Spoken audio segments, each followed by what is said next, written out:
저는 처음에 갔을 때 중요한 게 결국 기술이라는 건 사람이 만드는 거잖아요. 그래서 사람이 사람한테 전달하는 그 매개체 같은 게 기술인데, 저는 그 기술을 만든 사람이 무슨 생각으로 이 기술을 만들었을까, 그리고 회사를 만들고 사람들을 모았을까, 이런 것들이 참 궁금하더라고요. 그래서 그런 것들이 처음에는 창업주를 포함한 초기 핵심 멤버들의 DNA, 생각과 철학에 녹아있는 경우가 많이 있거든요. 그래서 처음에 제가 그 핵심 멤버들을 만나서 무슨 생각으로 회사에 조인을 했고, 그리고 어떤 청사진을 그리고 있고, 또 기술이 어떻게, 상품이 어떻게 만들어지기를 바라는지를 인터뷰를 해요. 인터뷰처럼 그냥 듣는 거예요. 무슨 생각을 하는지, 왜 여기까지 왔는지, 그리고 어떤 점을 저한테 바라는지, 어떤 점을 주안점으로 두어서 기술을 상품으로 만들고자 하는지를 물어봐요. 어떤 생각인지를. 얘기를 하다 보면 이러한 포인트가 있구나. 정말 많이 놀란 부분들도 있고요.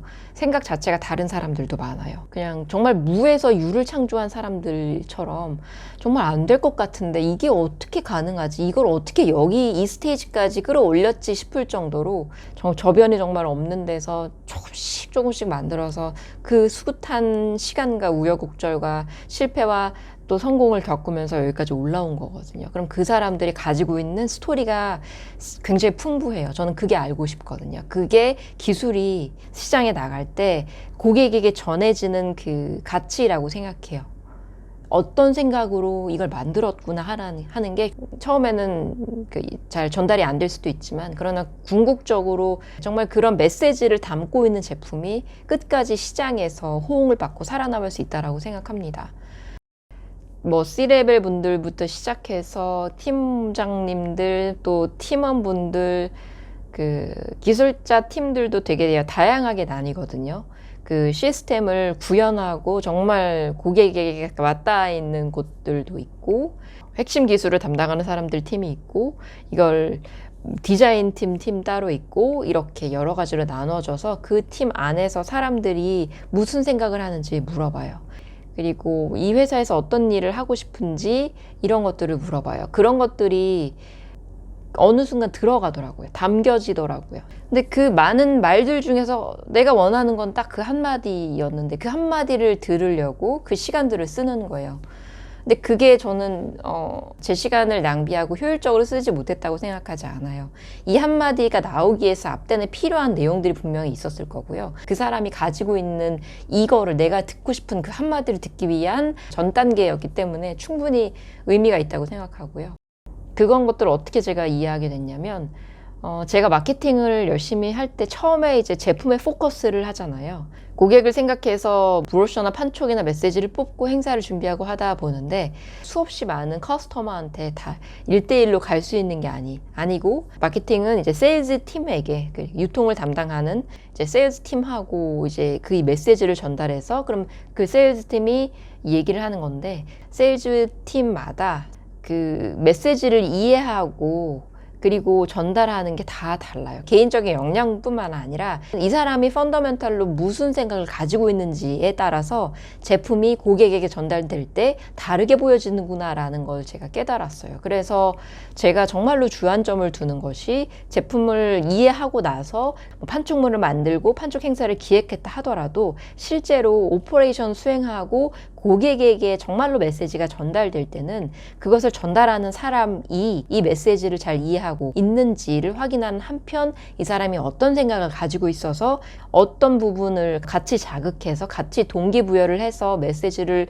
전달하는 것이 정말 효율적인지를 생각하게 됐거든요. 세일스팀을 이해하는 것이 메시지를 효율적으로 전달하는 방법 중에 하나였던 것처럼, 기술을 이해하는 데는 기술을 만든 사람이 무슨 생각으로 만들었고 어떤 목표를 가지고 있는지 이해하는 것이 정말 기술의 펀더멘탈 이해하는데 초석이 되고 가장 큰 대들보가 된다라고 생각을 했어요. 그렇게까지 안 해도 판촉할 수 있죠. 그쵸? 그런데 저의 좀 철학인 것 같은데요. 어떤 것을 이해했을 때 제가 정말로 다 알고 그걸 메시지를 뽑아내는 거하고, 어느 정도 좀 가볍게 알고 메시지를 뽑아내는 거는 조사가 다르고 내지는 문장이 다르다고 할지라도 그 깊이가 달라요. 확실히 달라요. 그리고 그것들이 고객에게 전해졌을 때 처음에는 초기에는 뭐 1, 2년에는 티가 안 난다 할지라도 궁극적으로 사랑받고 오래가고 결국에 선택을 받는 제품들은 앞단에 충분히 고민이 있는 제품들이 결국에는 그 고민에 대한 그 노력이 결국에는 고객들에게 전해지기 때문에 그런 제품들이 결국에는 끝까지 살아남게 되더라고요. 때문에 제가 그냥 순간을 잘 넘기기 위해서 좀 팬시해 보이게 한 것에 주안해서 판촉이나 그런 행사를 기획하거나 만들 때 그런 메시지를 뽑아내지는 않고요. 정말 제가 기술을 최대한 제 노력으로 제가 가지고 있는 능력에서는 최대한 다 이해하고자 하고 그리고 나서 메시지를 뽑는 것이 저는 그렇게 하고 싶어요. 그리고 제가 기술을 볼 때 중요시하는 것은 그 끝에 고객이 있는지를 봐요. 아까 처음에 얘기했던 것처럼 결국 기술은 사람이 사람을 위해서 사람에게 유용하게 쓰이고자 하는 목적으로 만든 거잖아요. 그러면 정말로 이 기술이 고객에게 닿아 있는지를 봐요.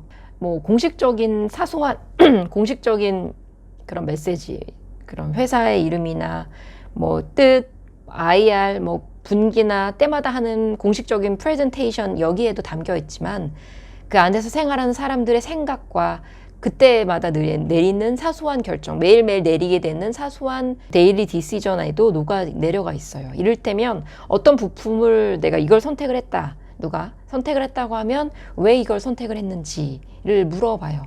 여러 가지 옵션이 있을 텐데 그럼 이유가 사실은 다양할 수 있잖아요.